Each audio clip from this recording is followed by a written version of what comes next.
आज की इस एसवाई की कक्षा में आप सभी छात्रों का स्वागत है। मैं प्रोफेसर डॉक्टर कल्पना पाटिल विगत 20 वर्षों से प्रताप महाविद्यालय में हिंदी विषय के अध्यापन का कार्य कर रही हूँ। आज हम हिंदी नाटक का स्वरूप, परिभाषाएं एवं नाटक के तत्वों का विस्तृत विवेचन यहाँ पर करने वाले हैं। सर्वप्रथम नाटक का स्वरूप एवं परिभाषाएं।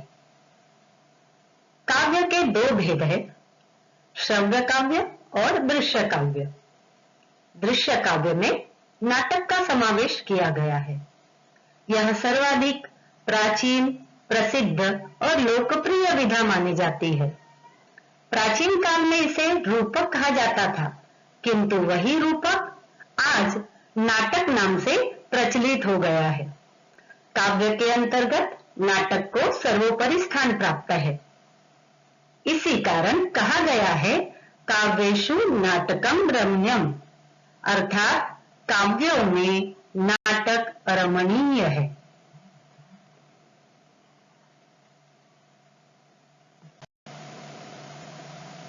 काव्य के क्षेत्र में नाटक का महत्व इसी बात से स्पष्ट होता है कि काव्य शास्त्र का पहला ग्रंथ भरत मुनि द्वारा लिखित नाट्य शास्त्र रहा है। नाटक की व्यापकता और उसके महत्व को जानकर ही भरत मुनि ने कहा है कि ऐसा कोई योग, कर्म, शास्त्र, कला, शिल्प नहीं जो नाटक में प्राप्त न होता। तो नाटक देखिए, नाटक ऐसा दृश्य काव्य है जिसमें हमें योग भी देखने को मिलता है, कर्म भी हम देखते हैं, शास्त्र, कला और शिल्प को लेकर यह नाटक चलता है। भरत मुनि द्वारा दी गई यह परिभाषा अत्यंत महत्वपूर्ण लगती है। भारतीय काव्य शास्त्र में नाटक को काव्य का ही एक अंग दृश्य काव्य माना गया है। पाश्चात्य काव्य शास्त्र में यह स्थिति नहीं है। पाश्चात्य साहित्य में नाटक को ड्रामा कहा जाता है। किसी भी स्थिति विशेष का अनुकरण नाट्य या अभिनय कहलाता है। दृश्य काव्य के भीतर कथावस्तु, चरित्र तथा दृश्य का संगठन होता है, जिसे रंगमंच पर दिखाया अर्थात प्रस्तुत किया जाता है, वही नाटक है। देखिए छात्रों कि नाटक जो है किसी का भी अनुकरण है, साथ ही साथ उसमें भी एक कथा वस्तु है, उसमें भी चरित्र है। चरित्रों की बात या कथा वस्तु की बात की जाए तो मुझे नहीं लगता कि ऐसी कोई विधा हो कि जिसमें चरित्र ना हो, जिसकी कोई कथा न हो।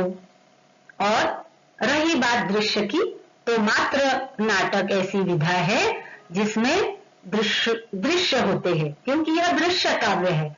यह रंगमंच पर प्रस्तुत की जाने वाली विधा है और यही अन्य विधाओं की अपेक्षा नाटक जो अलग है वो मात्र दृश्य के कारण और रंगमंच पर दिखाए जाने के कारण। भारतीय काव्य शास्त्र के अनुसार वार्तालाप, संगीत, नृत्य, वेशभूषा, कथा वस्तु और अभिनय समन्वित करने पर जो रूप बनता है उसे नाटक कहते हैं। इस तरह से हम लोग देखते हैं कि जैसे पहली की परिभाषा हम लोगों ने देखी तो उसमें कथा वस्तु, चरित्र, ये सभी तत्व ही है जो नाटक के लिए अत्यंत महत्वपूर्ण है।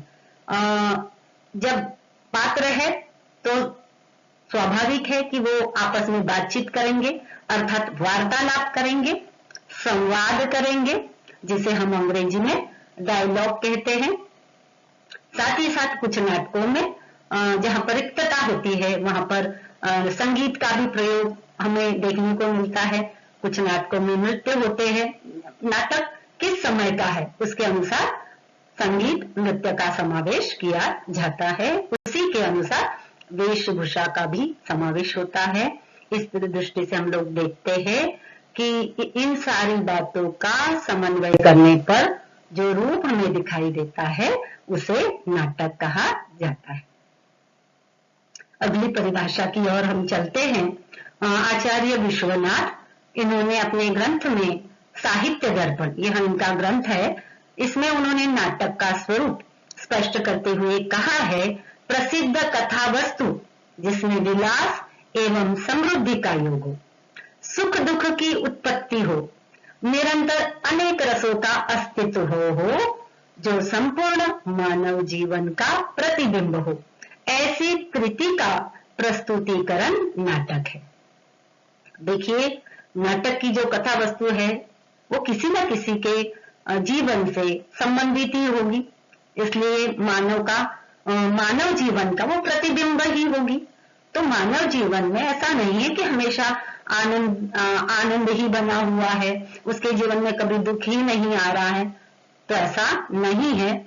सुख और दुख ये धूप छाव की तरह है, जो प्रत्येक मनुष्य के जीवन में कम अधिक मात्रा में आते रहते हैं।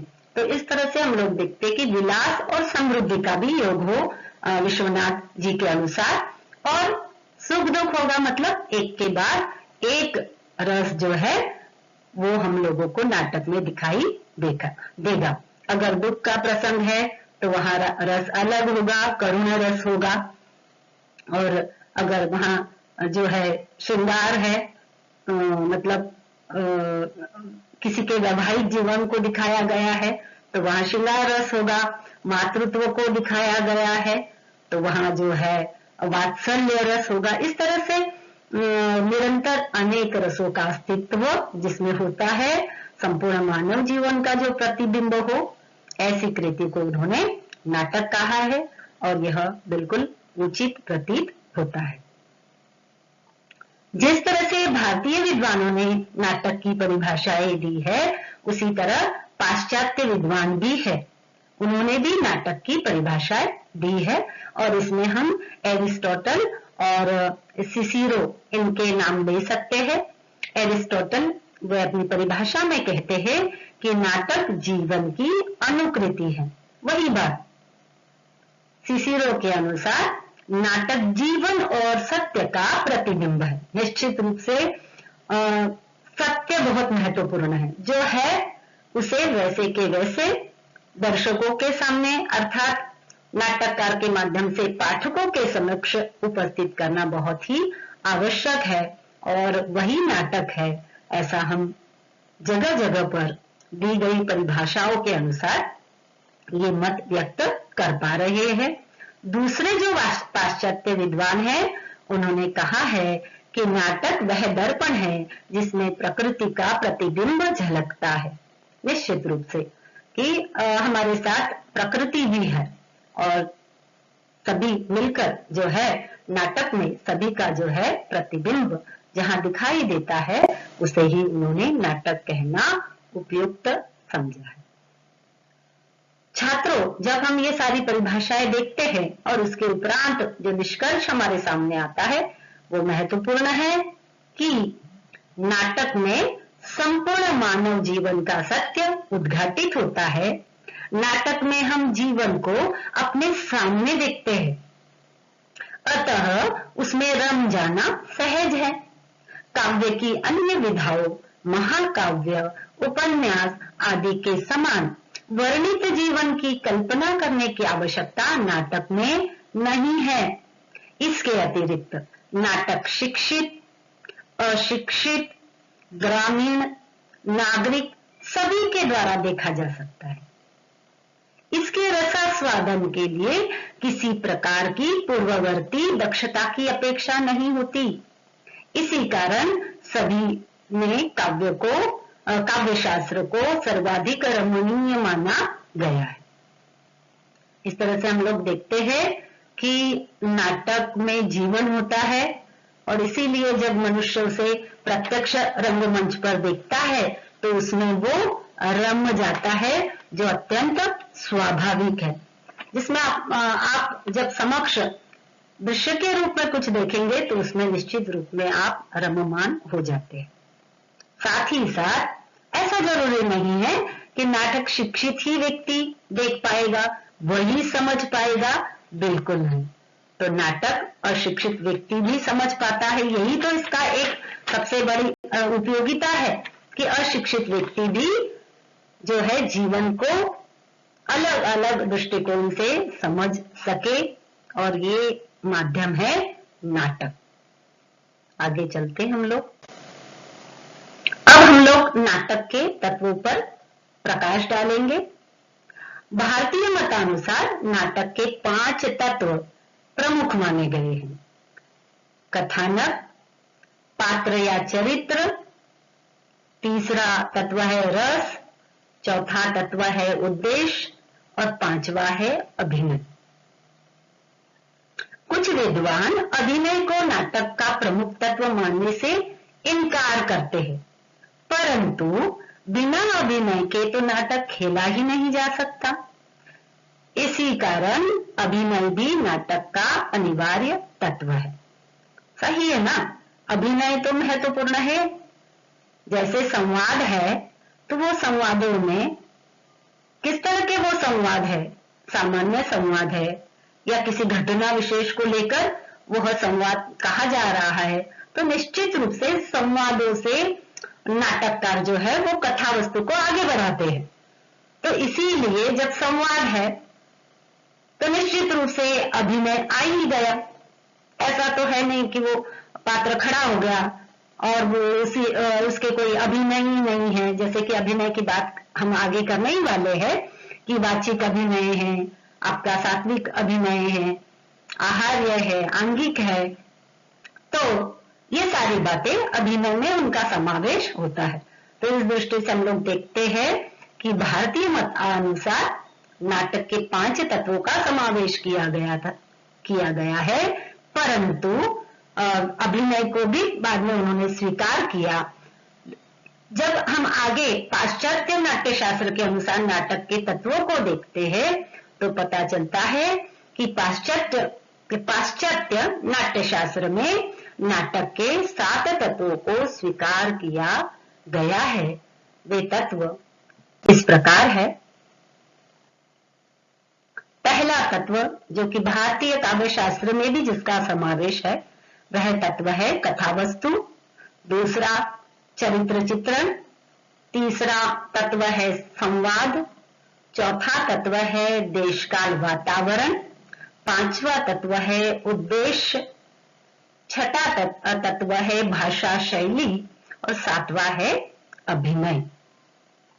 इस प्रकार भारतीय एवं पाश्चात्य नाट्य तत्वों में कई दृष्टि से हमें समानता दिखाई देती है।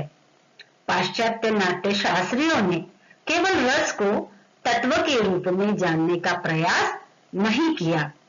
भारतीय एवं पाश्चात्य नाट्य तत्वों का विवेचन हम निम्नानुसार कर सकते हैं। अब हम लोग एक एक तत्व को लेकर हमारी बात रखेंगे। सबसे पहला और अत्यंत महत्वपूर्ण ऐसा तत्व है कथावस्तु, जिसे हम कथानक भी कहते हैं। भारतीय आचार्यों ने इस तत्व पर विस्तृत विवेचन किया है। कथानक का संगठन नाटक का प्रमुख तत्व होता है, क्योंकि कथानक के द्वारा ही नाटक अभिनय के साथ प्रस्तुत होता है। कथानक के 2 प्रकार माने गए हैं। एक है आधिकारिक कथावस्तु और दूसरी कथावस्तु है प्रासंगिक कथावस्तु। आधिकारिक कथावस्तु उसे कहेंगे जिस कथा के सूत्र नाटक के आरंभ से अंत तक बने रहते हैं, वह आधिकारिक कथावस्तु कहलाती है। और प्रासंगिक कथावस्तु वह है जो कथाएं मुख्य कथा की सहायता के रूप में या सहायक के रूप में प्रसंगवश बीच में आती है, उन्हें प्रासंगिक कथावस्तु कहते हैं। प्रासंगिक कथाओं से आधिकारिक कथा को बल मिलता है और वह तेजी से आगे बढ़ती है। मतलब कोई भी कथा वस्तु जो है वो एक जो मुख्य कथा चल रही होती है उसे हम आधिकारिक कहेंगे। और उसमें बीच में छोटे छोटे कथाएं भी आ जाती है। एक परिवार ले लीजिए और उन परिवारों में घटित होने वाली छोटे छोटे घटनाएं, उनको हम प्रासंगिक कथा वस्तु कहते हैं। तो आधिकारिक जो हमारी मुख्य कथा वस्तु है, उसे अगर आगे हमें बढ़ाना है अधिक तेजी से, तो उसके लिए आवश्यक होती है इस तरह की छोटी छोटी प्रासंगिक कथाएं। अगला हमारा तत्व है पात्र एवं चरित्र चित्रण। यह नाटक का प्रधान तत्व है, क्योंकि नाटककार अपने पात्रों के माध्यम से ही अपने विचारों को अभिव्यक्त करता है। नाटक का विकास पात्रों के द्वारा ही संभव होता है। इस तरह से हम लोगों ने देखा कि जो पात्र है वो कितने महत्वपूर्ण है। पात्रों के द्वारा ही नाटककार अपनी बात को सामने रखता है, और इसमें भी फिर प्रधान पात्र होते हैं, जैसे कि नायक होता है, नायिका भी हो सकती है। और नाट्य शास्त्र में अगर हम लोग देखें तो नायक के स्वरूप के निर्धारण पर कोई विचार नहीं किया गया है, परंतु भारतीय नाट्य शास्त्रियों ने नायक के स्वरूप पर विचार किया हुआ हम लोगों को दिखाई देता है। और फिर वो पात्रों में कौन कौन से पात्र होते हैं, भारतीय परंपरा के अनुसार नायक कैसा होना चाहिए, ये बात भी इसमें समाविष्ट की जाती है। नायक विनयी होना चाहिए, सुंदर होना चाहिए, शालीनवान होना चाहिए, त्यागी और उच्च कुलीन होना चाहिए। इतना ही नहीं है तो आज जो है नाटकों में किसान, मजदूर आदि कोई भी पात्र जो है वो हो सकता है।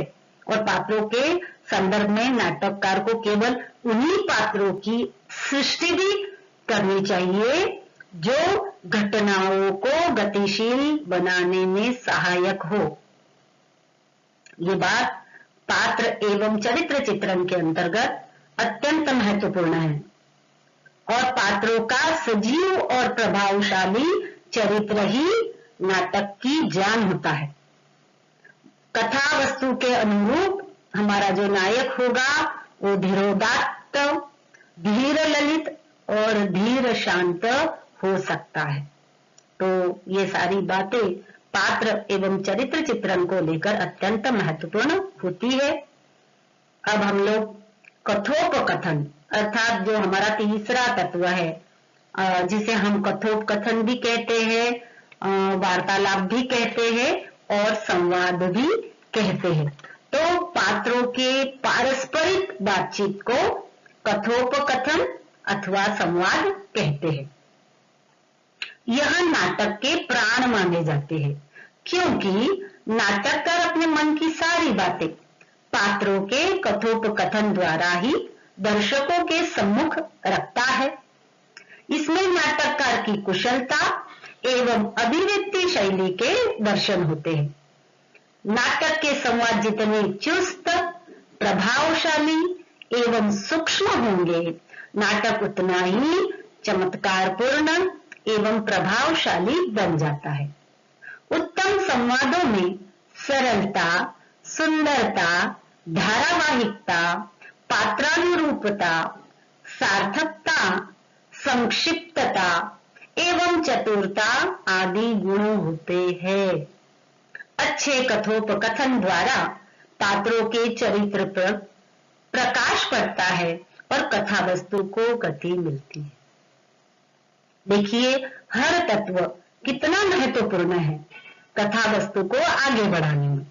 यहाँ पर हम लोग देखते हैं कि कथोपकथन अर्थात संवाद वो प्राण है नाटक के, क्योंकि संवाद अगर पाठकों को समझ में आएंगे, संवाद अगर दर्शकों तक अच्छी तरह पहुंचेंगे, तो वह जो नाटक का द्वारा लिखा गया नाटक है वो उतना ही प्रसिद्ध नाटक कहलाएगा, उतना ही प्रभावशाली होगा। और उसके लिए गुण भी बताए गए हैं कि सरल होना चाहिए संवाद, उसमें सुंदरता होनी चाहिए, उसमें धारावाहिकता, ऐसा नहीं कि कहीं पर छोटे छोटे संवाद है तो ठीक है, उनमें धारावाहिकता होगी, लेकिन कई जगहों पर कुछ वाक्य ऐसे होते हैं कि जो एक ही साथ हम लोग दो वाक्य उन्हें कहने पड़ेंगे, तभी ही जो पात्र है, जो कथा वस्तु है, उसका उद्देश्य क्या है, उस कथा में क्या महत्वपूर्ण है, वो तभी पहुंच पाएगा जब वे दो वाक्य धारावाहिकता के रूप में दर्शकों तक पहुंचेंगे। और एक और बात की पात्रानुरूपता, मतलब जो जैसा पात्र है, नायक है तो नायक के अनुरूप भाषा होगी, नायक के अनुरूप संवाद होंगे, सामान्य पात्र है तो उसके संवाद अलग होंगे। तो इस तरह से हम लोग देखते हैं कि संवादों में भी गुण होते हैं, वो सार्थक होने चाहिए कि हम लोग जो नाटक पढ़ रहे हैं वो किससे संबंधित है, तो वैसे उसके संवाद होना अपेक्षित है, और तभी कथा वस्तु को गति मिलती है। अगला हमारा तत्व है देश काल तथा वातावरण। तो नाटक में ही नहीं तो साहित्य की प्रत्येक विधा के अंतर्गत देश का तथा वातावरण का यथार्थ चित्रण होना अनिवार्य होता है। देश काल वातावरण के चित्रण में नाटककार को युग अनुरूप के प्रति विशेष सतर्क रहना आवश्यक होता है।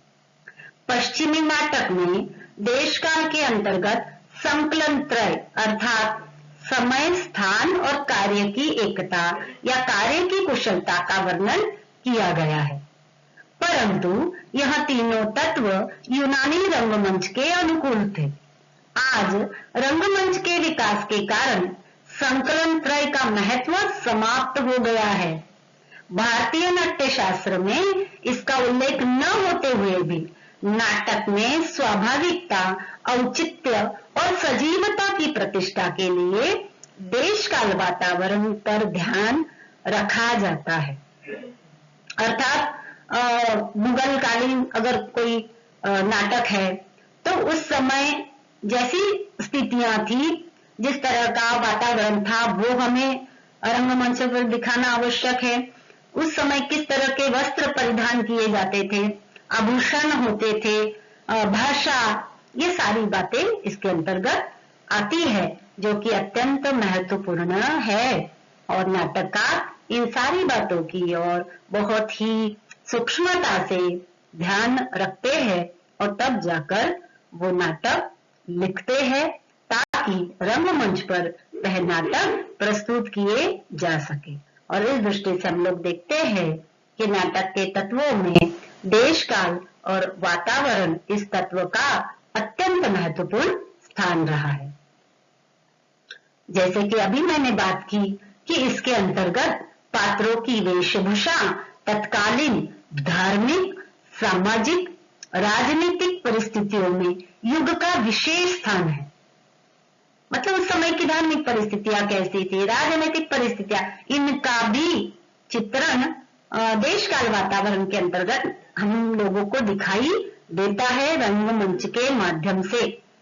अतः नाटक के तत्वों में देश काल वातावरण का अपना महत्वपूर्ण स्थान दृष्टिगत होता है। छात्रों, हमारा अगला जो तत्व है वो है उद्देश्य। तो मुझे नहीं लगता कि कोई भी विधा बिना उद्देश्य के कोई नाटककार कहिए या कोई उपन्यासकार कहिए वो लिखते होंगे। हमारे जीवन का भी एक उद्देश्य है, वैसे ही इन कथा वस्तुओं का या इन जो उपन्यास है उस विधा का भी अपना एक उद्देश्य है, नाटक का भी अपना एक उद्देश्य है। तो भारतीय नाट्य शास्त्रियों ने नाटक का उद्देश्य चतुर्वर्ग अर्थात धर्म, अर्थ, काम और मोक्ष में से किसी एक की प्राप्ति माना है। पाश्चात्य नाट्य शास्त्री उद्देश्य को नाटक का प्रमुख तत्व मानते हैं। उनका उद्देश्य नाटक में जीवन का यथार्थ चित्रण करना रहा है। अतः वे नाटक में सामाजिक, धार्मिक अथवा राजनीतिक समस्या का उद्घाटन करते हैं। भारतीय नाट्य शास्त्रानुसार नाटक का उद्देश्य जितना महान होगा, वह कृति, वह रचना उतनी ही महत्वपूर्ण होगी। नाटककार नाटक के माध्यम से नाटक के कथानक के माध्यम से समाज के सामने अपना उद्देश्य रखता है। इस तरह से उद्देश्य जो है वह बहुत महत्वपूर्ण है। हमारे भारतीय नाट्य शास्त्रियों ने धर्म, अर्थ, काम, मोक्ष में से किसी एक की प्राप्ति उस नाटक के द्वारा हो, यह महत्वपूर्ण माना है और ऐसा होता हुआ हम लोगों को नाटक में दिखाई देता भी है। इस दृष्टि से हम लोग देखते हैं कि नाटक में उद्देश्य अत्यंत महत्वपूर्ण तत्व के रूप में हमारे सामने प्रस्तुत होता है। आगे हम लोग चलते हैं अगले तत्व की ओर। नाटक के जो हम लोगों ने 4 तत्व देखे, जैसे कि कथानक, जिसे हमने कथा वस्तु कहा, पात्र एवं चरित्र चित्रण, उसके बाद कथोपकथन अर्थात संवाद, उसके उपरांत देश काल एवं वातावरण को हम लोगों ने देखा। वैसे ही भाषा शैली, भाषा और शैली, इन दोनों का भी नाटक में अत्यंत महत्वपूर्ण तत्व के रूप में समावेश होता है। वो अत्यंत आवश्यक होते हैं, महत्वपूर्ण होते हैं और इन संवादों को सरल बनाने के लिए भाषा का प्रयोग किया जाता है। भाषा शैली का आश्रय लेना पड़ता है। जैसे कि हम लोगों ने देखा कि संवाद सरल, सरस, रोचक, उनमें धारावाहिकता हो, पात्रानुरूप हो, पात्रानुकूल हो, रोचक हो, प्रभावपूर्ण हो, ये सारे गुण जो है संवादों में तभी संभव होते हैं, वो है भाषा। और भाषा अगर आपकी सुस्पष्ट, सरल, सरस नहीं होगी तो नाटक का जो बात कहना चाहते हैं, समाज तक पाठकों के माध्यम से पहुंचाना चाहते हैं, वो बात पहुंच नहीं पाएगी अगर उस नाटक की भाषा क्लिष्ट अर्थात कठिन होगी। तो भाषा जो है अत्यंत महत्वपूर्ण है संवादों के लिए। अगर उस नाटक के संवाद सरल, रोचक और प्रभावपूर्ण नहीं होंगे, पात्र के अनुकूल नहीं होंगे, तो इन सारे गुणों के अभाव में नाटक के संवाद फीके पड़ जाते हैं और स्वाभाविक ही है कि नाटक नीरस होने लगता है। छात्रों, जिस तरह से भाषा महत्वपूर्ण है, भाषा के साथ साथ नाटक की शैली भी उतनी ही प्रभावकारी होनी चाहिए।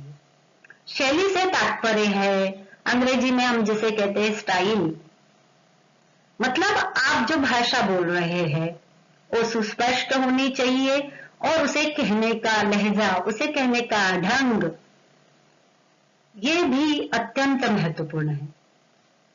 अगर हमारे वाक्य, हमारे संवाद अच्छी तरह से संप्रेषित होंगे तो सामने दर्शक उन्हें समझ पाएंगे। तो यहाँ पर हमारा संप्रेषण जो है वो किसके द्वारा अधिक अच्छा होता है? भाषा शैली के माध्यम से। और शैली में ही आपकी नाटकीयता का गुण, ऐसे बिल्कुल खड़े हो गया है पात्र और संवाद केवल बोलने के लिए बोल रहा है, तो वो उतने प्रभावी ढंग से पहुंच नहीं पाएंगे जब तक कि उन संवादों में भाषा शैली के जो बात है, नाटकीयता, वो समाविष्ट नहीं होगी। आप लोगों ने देखा होगा, इसीलिए आपके हमारे महाविद्यालय में भी जब इस तरह की कोई नाटिका छात्र प्रस्तुत करते हैं तो अनेक पात्र वहां आते हैं, अपना संवाद बोलते हैं कि मैं भी उसमें जो है उसमें सहभाग लेना चाहता हूं। लेकिन वही छात्र उस नाटक में टिक पाता है जो प्रभावी ढंग से संवादों को प्रस्तुत करता है। तो प्रत्येक व्यक्ति में कुछ ना कुछ गुण है, लेकिन जो अधिक प्रभावी ढंग से उन संवादों को नाटकीयता की शैली के माध्यम से प्रस्तुत करता है, वही छात्र फिर उस नाटक में हिस्सा लेते हैं, क्योंकि उन्हें पता है कि नाटक दृश्य काव्य है, यह रंगमंच पर प्रस्तुत होने वाला है। तो ये सारी बातें भाषा शैली के लिए अत्यंत महत्वपूर्ण मानी गई है। हमारे इस नाटक के तत्वों की बात करें तो अंतिम जो तत्व है वो है अभिनय। तो गद्य की विधाओं में अभिनय एकमात्र तत्व ऐसा है जो मात्र नाटकों में पाया जाता है। अभिनय ही वह तत्व है जिसके कारण नाटक को दृश्य काव्य कहा जाता है। जो नाटक अभिनय नहीं होते वे निम्न स्तरीय माने जाते हैं। भरत मुनि ने अभिनय के 4 प्रकार बताए हैं: आंगिक, वाचिक, आहार्य और सात्विक। तो इस तरह से हम लोग देखते हैं इन्हीं अभिनय के तत्वों की बात मैं पहले भी कर चुकी हूं कि अभिनय जो है उसके लिए 4 तत्वों का होना अत्यंत महत्वपूर्ण माना गया है। आंगिक, भरत मुनि उन्होंने अपने नाट्य शास्त्र में ये बात प्रस्तुत की है। तो आंगिक के अंतर्गत पात्र अपने विभिन्न अंगों के माध्यम से अनेक भावों को अभिव्यक्त करता है। हाव भाव, जिसे हम अपनी भाषा में कहते हैं हाव भाव।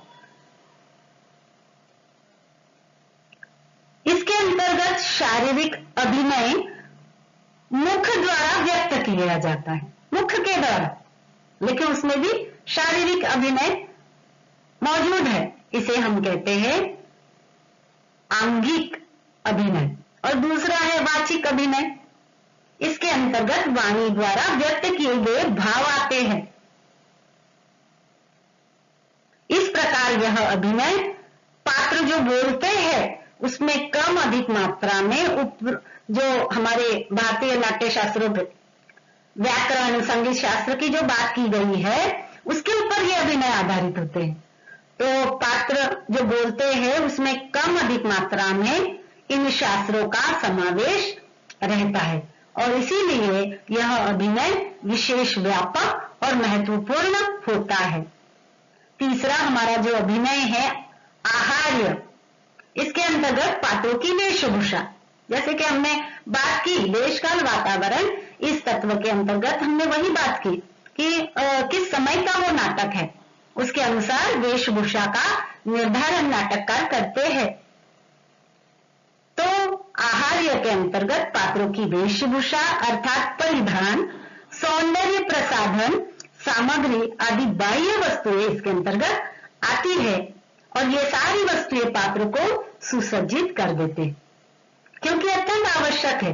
आपको जो पात्र हैं उनको दर्शक देखने वाले हैं। और चौथा जो था सात्विक। तो सात्विक अभिनय के अंतर्गत भाव और रसों का सामंजस्य कर विशेष भाव व्यक्त किए जाते हैं। इसमें सूक्ष्म आंतरिक भावों का प्रकाशन होता है।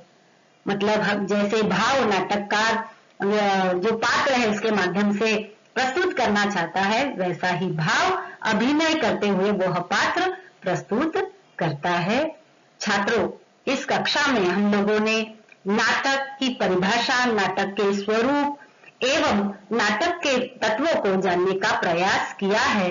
यह तासिका आपके लिए अत्यंत महत्वपूर्ण होगी, ऐसा मैं विश्वास करती हूँ और इन्हीं शब्दों के द्वारा यहाँ पर मैं रुकती हूँ। आप लोगों ने इसे सुना, धन्यवाद।